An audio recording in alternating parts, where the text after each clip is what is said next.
Then local variables, the extension of the variables అనమాట, locals అంటారు వీటిని. ఇవి ఎందుకు వాడతారంటే టిపికల్గా when the length of the variable is getting increased, or మనం రిఫరెన్స్ చేస్తున్నటువంటి కోడ్ బ్లాక్ రిఫరెన్సెస్ వాటి లెంగ్త్ పెరిగిపోతున్నప్పుడు, ఫర్ ఎగ్జాంపుల్ ఇక్కడ రీసోర్స్ గ్రూప్కి Azure RM underscore resource underscore group code block name dot attribute చెప్పాం. ఇది పర్లేదు, ఎందుకంటే మూడే ఉన్నాయి ఇక్కడ. ఆ మూడిటితోటి వాటి పేరు కూడా చిన్నగా ఉంది కాబట్టి length of the reference it's okay, like manageable ఇది. కానీ కోడ్ మనకి ఆఫ్టర్ సమ్ టైమ్ లెంగ్త్ మనం ఎక్స్ట్రా రీసోర్సెస్ని యాడ్ చేస్తున్నప్పుడు ఏమవుతుందంటే కొంచెం కాంప్లెక్స్గా, అంటే చూస్తే అర్థం కాని పరిస్థితుల్లో. ఇప్పుడు జనరల్గా కొంతమంది రాసినప్పుడు కోడ్ని ఇలా ఆర్గనైజ్ చేయరు. ఈక్వల్ సైన్స్ ఎక్కడ పెట్టినా పెద్ద ప్రాబ్లం లేదు టెరాఫామ్లో. హెచ్సిఎల్ సపోర్ట్ చేస్తుంది, పక్కనే ఉండాలి పదానికి అని కాకుండా ఎక్కడికైనా పెట్టుకోవచ్చు. నీట్గా మనకి చదవడానికి ఈజీగా ఉంటుంది, రీడబిలిటీ.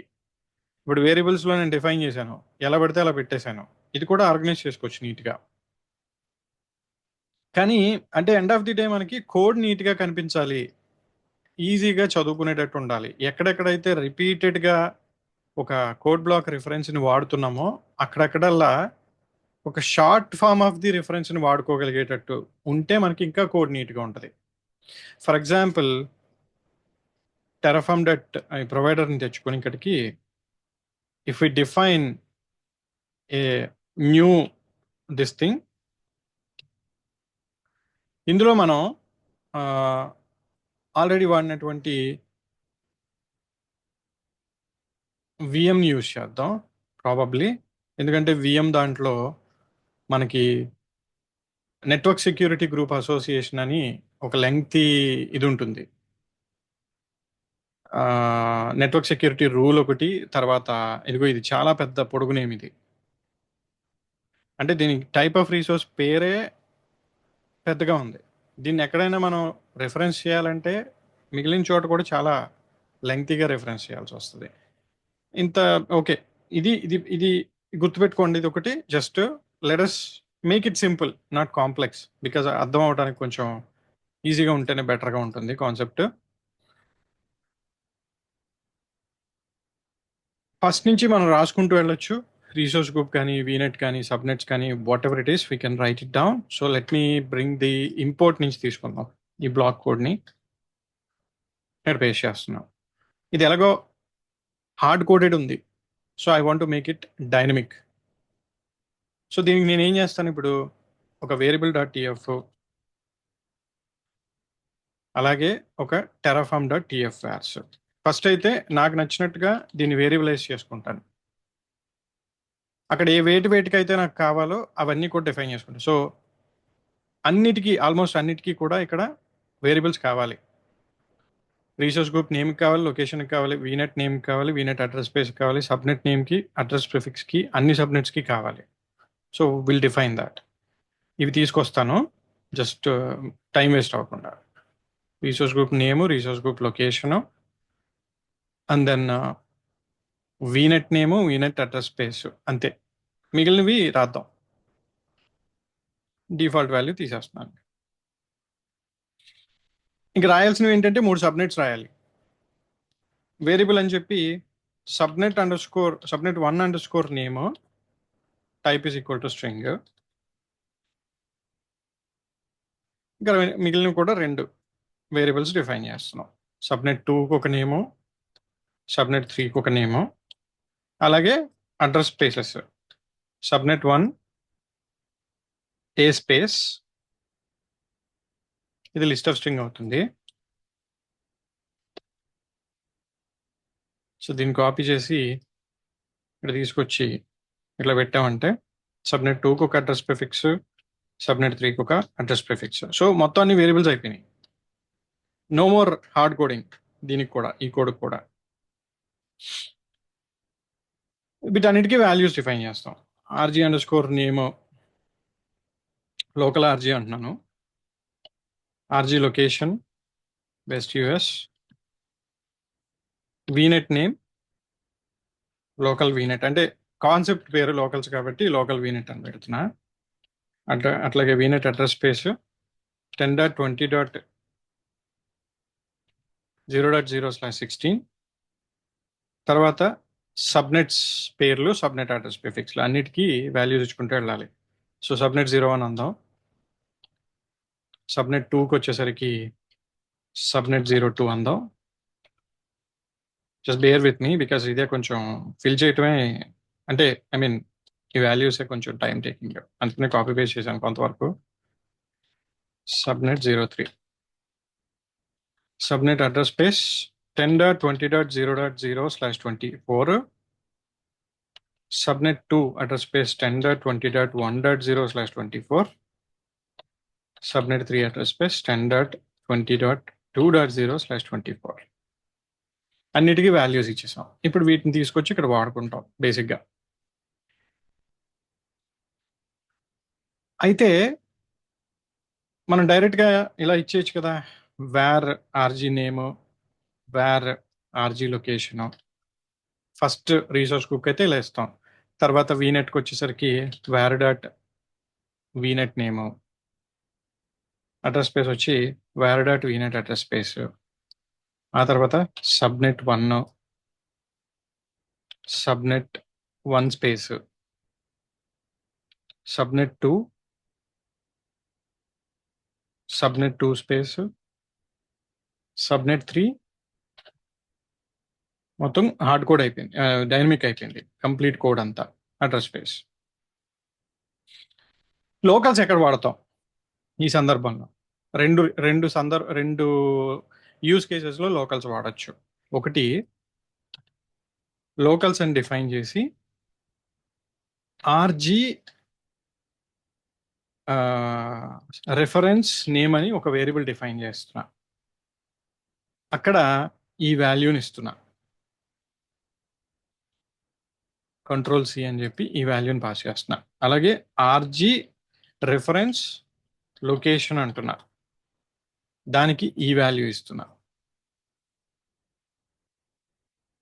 ఇప్పుడు ఎక్కడెక్కడైతే ఈ పదాలు వాడుతున్నామో ఇవన్నీ తీసేసి local dot RG reference name పెట్టుకోవచ్చు. అంటే షార్ట్ అవుతుంది, కోడ్ ఇంకా క్లీన్గా అవుతుంది, ఇలా పెట్టుకోవచ్చు. సో లోకల్ వేరియబుల్స్ని ఇలాంటి పర్పస్ కోసం ఒక దానికోసం వాడతారు. Local dot RG reference name, దాని లోపల ఏం వాల్యూ ఉంది, ఈ లోకల్ వేరియబుల్లో ఏం వాల్యూ ఉందంటే అదే ఉంది, మళ్ళీ దానికే పాయింట్ అవుతుంది. కానీ కోడ్ కొంచెం నీట్గా కనిపించడానికి ఇలా చేయొచ్చు అనమాట, షార్ట్ ఫామ్ చేయొచ్చు. మొత్తం కాంప్లెక్స్గా కాకుండా కొంచెం నీట్గా ఆర్గనైజ్. పెద్ద పెద్ద రీసోర్స్ టైప్ నేమ్స్, ఇందాక network security group rule association అని ఒక పెద్ద ఇంత లెంగ్త్ నేమ్ చూసాం మనం. అలాంటి వాటి చోట్ల చాలా ఉపయోగపడతాయి ఈ నేమ్స్, ఎందుకంటే ప్రతి చోట అంత పెద్ద పెద్ద పేర్లు వాడుతూ మళ్ళీ డాటెడ్ నొటేషన్ తోటి వాటి రెఫరెన్సెస్ తీసుకుంటున్నప్పుడు కోడ్ మొత్తం కాంప్లెక్స్ అయిపోద్ది, కన్ఫ్యూజింగ్ అయిపోద్ది. సో దాన్ని అవాయిడ్ చేయడానికి మనం ఇది చేయొచ్చు. ఇంకొక యూస్ కేసు ఏంటంటే, సపోజ్ నేను క్రియేట్ చేస్తున్నటువంటి ప్రతి రీసోర్స్కి ఒక పదాన్ని ప్రీఫిక్స్గా పెట్టాలనుకుంటున్నా, ప్రతి రీసోర్స్కి కామన్గా ఒక పదాన్ని పెట్టాలనుకుంటున్నా. అప్పుడు నేను లోకల్లో ఒక పదం డిఫైన్ చేస్తా, ఏమనంటే అదొక వేరియబుల్ కింద డిఫైన్ చేస్తా, ప్రిఫిక్స్ అని చెప్పి. నెక్స్ట్ ఆప్షన్ అంటే ఇందాక మనం రీసోర్స్ గ్రూప్కి ఏం పేరు పెట్టాం, లోకల్ ఆర్జీ అని పెట్టాం, కానీ నాకు నెక్స్ట్ ఆప్స్ లోకల్ ఆర్జీ అని రావాలి. వీనెట్కి ఏం పెట్టాం, లోకల్ వీనెట్ అని పెట్టాం, నాకు నెక్స్ట్ ఆప్స్ లోకల్ వీనెట్ అని రావాలి. అలాంటప్పుడు మనం ఏం చేయొచ్చు అంటే, ఉన్నటువంటి యాక్చువల్ వేరియబుల్ని లోకల్ వేరియబుల్ని కంబైన్ చేస్తూ ఒక నేమ్ని డైనమిక్గా జనరేట్ చేయొచ్చు. అలా జనరేట్ చేయాలంటే మనం ఏం చేయాలి అంటే, వేర్ డాట్ ఆర్జీ నేమ్ని లోకల్ డాట్ ప్రిఫిక్స్ని రెండింటిని కలపాలి. అంటే ఎలా రాయాలి మనం, లోకల్ డాట్ ప్రిఫిక్స్ అని చెప్పి రాసి ప్లస్ అని చెప్పి వేర్ డాట్ ఆర్జీ నేమ్ అని రాసుకోవాలి. కానీ ఇది యాక్సెప్టబుల్ సింటాక్స్ కాదు. యాక్చువల్గా దీన్ని కంకాటినేషన్ అంటారు వేరే ప్రోగ్రామింగ్ లాంగ్వేజెస్లో. అయితే రెండు పదాలని కలపడానికి ప్లస్ సింబల్ వాడతారు, రెండు పదాలని ఇలా మర్చ్ చేయడానికి కంకాటినేషన్ అనే మెకానిజం వాడతారు. కానీ టెరాఫామ్లో ఏమవుతుందంటే, టెరాఫామ్లో ఫంక్షన్స్ ఉంటాయి మనకి ఇంటర్నల్గా, కొన్ని ఫంక్షన్స్ ఉంటాయి. అంటే స్ట్రింగ్స్ని కలపాలన్నా విడదీయాలన్నా, లేకపోతే స్ట్రింగ్స్ని క్యాపిటల్ లెటర్స్లోకి మార్చాలన్నా, స్మాల్ లెటర్స్లోకి మార్చాలన్నా, వాటన్నిటికీ కూడా ఫంక్షన్స్ ఉంటాయి. Terraform functions lot of functions ఉంటాయి. డిఫరెంట్ పర్పసెస్ కోసం వాడతారు వాటిని. ఇప్పుడు మనం వర్క్ చేసేది స్ట్రింగ్ మీద కాబట్టి, అంటే 2 పదాలని కలిపేటటువంటి ఫంక్షన్ కాబట్టి అది స్ట్రింగ్ ఫంక్షన్ అవుతుంది. అందులో జాయిన్ అనే ఫంక్షన్ ఉంటుంది. ఈ జాయిన్ ఫంక్షన్ ఏం చేస్తుంది? దీని పర్పస్ ఏంటంటే, మనం మల్టిపుల్ వర్డ్స్ ఆ ఫంక్షన్‌కి పారామీటర్స్ కింద పాస్ చేసినప్పుడు, ఇన్‌పుట్స్ కింద పాస్ చేసినప్పుడు, ఆ మల్టిపుల్ వర్డ్స్‌ని కలిపి సింగిల్ వర్డ్ కింద ఫార్మ్ చేస్తుంది ఈ ఫంక్షన్. దీని సింటాక్స్ ఏంటంటే, జాయిన్ అని చెప్పి పారాంథసిస్ ఓపెన్ చేసి 2 పదాలకి మధ్య నుండే సెపరేటర్‌ని చెప్పాలి. కామా గాని, డాట్ గాని, అండర్‌స్కోర్ గాని, హైఫన్ గాని ఏదో ఒకటి. చెప్పి ఏ పదాలనైతే మనం కలపాలనుకుంటున్నామో ఆ 2 పదాలని లిస్ట్ కింద చెప్పినప్పుడు అది అవుట్‌పుట్ ఇలా ప్రొడ్యూస్ చేస్తుంది. ఇదిగో ఇక్కడ చూపిస్తున్న అవుట్‌పుట్ లాగా జాయిన్ అని చెప్పి సెపరేటర్ హైఫన్ ఇచ్చాడు. 3 పదాలు హూ, బార్, బాజ్ అని చెప్పాడు. జాయిన్ ఫంక్షన్ ఏం చేసిందంటే ఆ మూడిటిని కలిపి ఒక స్ట్రింగ్‌ని ఫార్మ్ చేసింది. అలాగే ఒకవేళ పదాల్ని విడదీయాల్సి వస్తే స్ప్లిట్ ఫంక్షన్ వాడతారు. అప్పర్ క్యారెక్టర్స్ కింద మార్చాల్సి వస్తే అప్పర్ ఫంక్షన్ వాడతారు. లోవర్ కింద మార్చాల్సి వస్తే లోవర్ ఫంక్షన్ వాడతారు. అవసరానికి తగ్గట్టుగా వాడుకుంటారు. ఎక్కువగా వాడేది కూడా ఉండదు. ఒక్కొక్క దానికి ఒక్కొక్క పర్పస్, సింటాక్స్ ఉంటుంది. మన అవసరానికి తగ్గట్టుగా వాడుకుంటాం. ఇప్పుడు మన రిక్వైర్మెంట్ ఏంటి? ఒక హార్డ్ కోడెడ్ లోకల్ వేరియబుల్ పదాన్ని, ఒక డైనమిక్ వేరియబుల్ పదాన్ని రెండిటిని కలుపుతూ రిసోర్స్ పేరుని ఫార్మ్ చేయాలి అన్నప్పుడు నేను ఇక్కడ జాయిన్ అనే ఫంక్షన్ తీసుకుని ఫస్ట్ సెపరేటర్ కాబట్టి సెపరేటర్ హైఫన్ అంటున్నాను నేను. హైఫన్ తోటి 2 పదాలని సెపరేట్ చెయ్యి. ఆ పదాలు ఏంటి అంటే లిస్ట్ ఆఫ్ వర్డ్స్ అవి. 2 పదాలు కాబట్టి ఎప్పుడైనా 2 స్ట్రింగ్స్‌ని ఆర్ మోర్ దెన్ 1 స్ట్రింగ్స్‌ని మనం ప్రోగ్రామింగ్ లాంగ్వేజెస్‌లో వాడితే వాటిని అరేస్ అంటారు. మల్టిపుల్ వర్డ్స్‌ని. పైథాన్ లాంటి ప్రోగ్రామింగ్ లాంగ్వేజెస్‌లో వాటిని లిస్ట్ అంటారు. టెరాఫార్మ్ కూడా అదే ఫాలో చేస్తుంది. లిస్ట్ అనే పదమే వాడుతుంది. అరేస్ అనమాట జనరల్లీ. సో, ఏ 2 పదాలవి? అంటే లోకల్స్‌లో ప్రిఫిక్స్ అనే పదం ఒకటి, పక్కన కామా పెట్టి వార్ డాట్ ఆర్జీ నేమ్ ఒకటి. దీని అవుట్‌పుట్ క్రియేట్ అయిన తర్వాత ఎలా వస్తుంది అంటే, నెక్స్ట్ టాప్స్ అనేది ప్రిఫిక్స్ కాబట్టి నెక్స్ట్ టాప్స్ అని వచ్చి లోకల్ ఆర్జీ అన్నాం కాబట్టి రిసోర్స్ గ్రూప్ పేరు ఇలా వస్తది డిప్లాయ్ అయిన తర్వాత. అదే విధంగా ఇక్కడ కూడా మనం మార్చాలి అంటే జాయిన్ అనే ఫంక్షన్ వాడి సెపరేటర్ ఏదైనా పెట్టుకోవచ్చు. సెపరేటర్ పెట్టుకొని list of words local dot prefix comma war dot vignette name అలాగే సబ్నెట్స్‌కి పెట్టొచ్చు. అన్నిటికి పెట్టొచ్చు. ఇది నిజంగా పనిచేస్తుందా లేదా అని చెక్ చేసుకోవడానికి మనం ప్లాన్ అప్లై చేయొచ్చు. సో, లోకల్ వేరియబుల్స్ ఎందుకు వాడతారంటే, కోడ్ బ్లాక్ రిఫరెన్స్ పేర్లు లెంగ్తీగా అయిపోతున్నప్పుడు వాటిని షార్ట్ చేసుకోవడానికి ఒక యూజ్ కేస్ కోసం 2 ఇలా హార్డ్ కోడెడ్ వర్డ్స్‌ని ఇంక్లూడ్ చేస్తూ అంటే ఒక ప్రిఫిక్స్ అన్ని రిసోర్సెస్‌కి ఉండాలి అన్నప్పుడు వేరియబుల్‌గా డిఫైన్ చేసుకొని లోకల్ వేరియబుల్ ఒకటి చెప్పి ఒక పదం చెప్పి ఆ రెండిటిని ఇలాగా ప్రిఫిక్స్ కింద వాడుకుంటూ ముందుకెళ్ళాలన్నప్పుడు లోకల్ వేరియబుల్స్‌ని డిఫైన్ చేసుకుంటారు. ఆప్షనల్ ఇది ప్యూర్‌లీ. సో, ఇది లోకల్ వీనెట్ అని క్రియేట్ అవుతుంది. ఇట్లా. మనం ఈ ఫోల్డర్‌కెళ్ళి అప్లై చేస్తే ఆటోమేటిక్‌గా we can see that the output ఏం జరుగుతుంది? ఎలా వస్తుంది అవుట్‌పుట్ అనేది తెలుస్తుంది. టెరాఫార్మ్ ఇనిట్ అవుట్‌పుట్‌లో చూపిచ్చేస్తదిగా.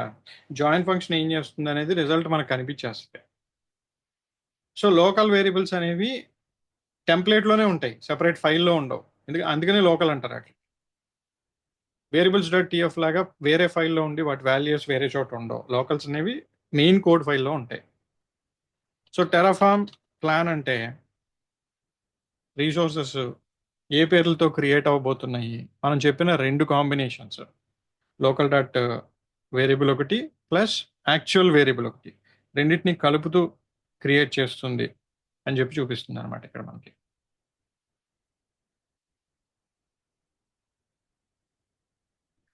Will wait for this and ఇదిగో ఇక్కడ నెక్స్ట్ టాప్స్ లోకల్ వీనెట్ అని వచ్చింది. Combination of local variable, actual variable కలిసింది. Combination of local variable, actual variable కలిసింది. అండ్ ఎక్కడెక్కడైతే మనం వీనెట్‌కి, సబ్‌నెట్‌కి వాటన్నిటికి ఎక్కడెక్కడైతే రిఫరెన్స్ చేస్తున్నామో అన్ని చోట్ల అదే ఫార్మ్ అయింది. అన్ని చోట్ల అదే వచ్చింది. సో, అంటే కోడ్ బ్లాక్ రిఫరెన్స్ డైరెక్ట్‌గా వాడకుండా local dot RG reference name, RG reference location అన్నప్పుడు సింపుల్ అయిపోయింది, ఇది కోడ్ క్లీన్ అయిపోయింది, కోడ్ నీట్గా అయిపోయింది. ఇంకా మనం ఇలాంటి పెద్ద పెద్ద ఇవి చూసినప్పుడు ఇవి క్లమ్జీగా ఉంటాయి. తర్వాత ఎక్కడైనా దీన్ని ఎక్కడైనా రిఫరెన్స్ చేయాలంటే ఎలా రిఫరెన్స్ చేస్తాం? ఒక రేపు పొద్దున్న ఎప్పుడైనా ఏదైనా దగ్గర రిఫరెన్స్ చేయాలంటే అజూర్ ఆర్ఎం అని చెప్పి network interface security group association అని డాట్ ఇస్తే మళ్ళీ దీంట్లో వాల్యూస్ వస్తాయి. ఆ వాల్యూస్లో మేబీ ఇది ఉండొచ్చు. డాట్ వచ్చి కోడ్ బ్లాక్ నేమ్, తర్వాత దాని వాల్యూ ఇది ఉంది. ఇది ఇంత లెంగ్తీ ఉంది. ఇది ఇప్పుడు ఏమవుతుంది, కోడ్ మనకి ఎండ్ ఆఫ్ ది డే క్లమ్జీగా ఉంటుంది, అర్థం కాదు, కన్ఫ్యూజ్ అయ్యే ఛాన్సెస్ ఉంటాయి. సో దీన్ని లోకల్ కింద డిఫైన్ చేస్తే షార్ట్ నేమ్ వచ్చేస్తుంది. దీనికి సింపుల్గా ఒక లోకల్ వేరియబుల్ డిఫైన్ చేసి లోకల్ డాట్ ఎన్ఎస్జి అశోక్ అని ఏదో పెట్టి పేరు పెట్టేసామంటే ఆ పేరుని ఇక్కడ ఇలా మనం వాడుకోవచ్చు ఈజీగా. అట్లా మనకి లోకల్ వేరియబుల్స్ అనేవి హెల్ప్ చేస్తాయి అన్నమాట. These are local variables. Any questions? ఇక్కడ మనం అప్లై చేస్తే same as it is create అయిపోతాయి, బికాస్ అవుట్పుట్లో చూపిస్తుంది కాబట్టి.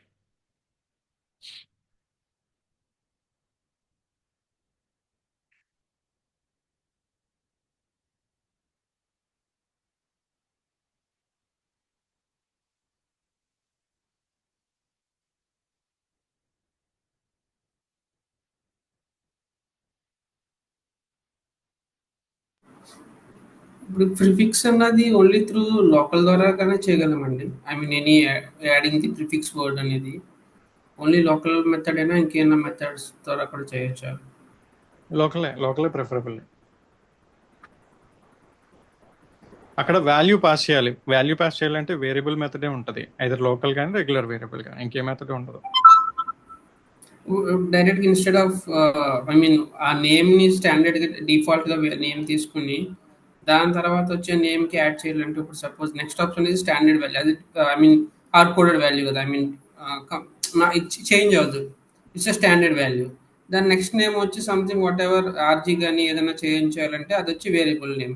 సో మనం అలా రాయడానికి ఏం పాసిబిలిటీ లేదా ఇక్కడ స్టాండర్డ్ యూజ్ చేసి? రాసుకుంటే ప్రాబ్లం ఏమవుతుంది, రేపు పొద్దున మార్చాలంటే ఈ పదాన్ని ఎన్ని చోట్ల రిఫరెన్స్ చేసామో అన్ని చోట్ల అప్డేట్ చేసుకోవాలి, మాన్యువల్గా చేసుకోవాలి.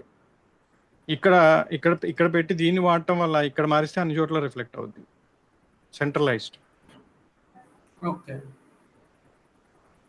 డైరెక్ట్గా ఇక్కడే హార్డ్ కోడెడ్ వాల్యూ పెట్టి ప్లస్ అని చెప్పి వేర్ డాట్ ఆర్జీ నేమ్ అంటే ఎన్ని చోట్ల అయితే నెక్స్ట్ ఆప్స్ పదం పెట్టామో అన్ని చోట్ల మార్చుకోవాలి. కంట్రోల్ ఎఫ్ కొట్టి చేసేయచ్చు, కానీ స్పెల్లింగ్ మిస్టేక్ అయింది అలాంటిది ఏదైనా జరిగిందంటే, ఎందుకంటే మల్టిపుల్ ప్లేసెస్లో మనం రిఫరెన్స్ చేస్తున్నప్పుడు ఈ approach is the best approach. అది ఏ ప్రోగ్రామింగ్ లాంగ్వేజ్లో అయినా, అందుకనే వేరియబుల్ స్టాప్లో డిఫైన్ చేస్తారు, ఒక చోట మారిస్తే అన్ని చోట్ల అప్లై అవుతాయని.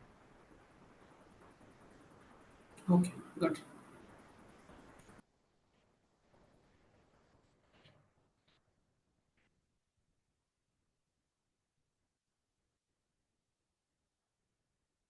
ఓకే, నెక్స్ట్ కాన్సెప్ట్ వచ్చి డైనమిక్ వేరియబుల్స్.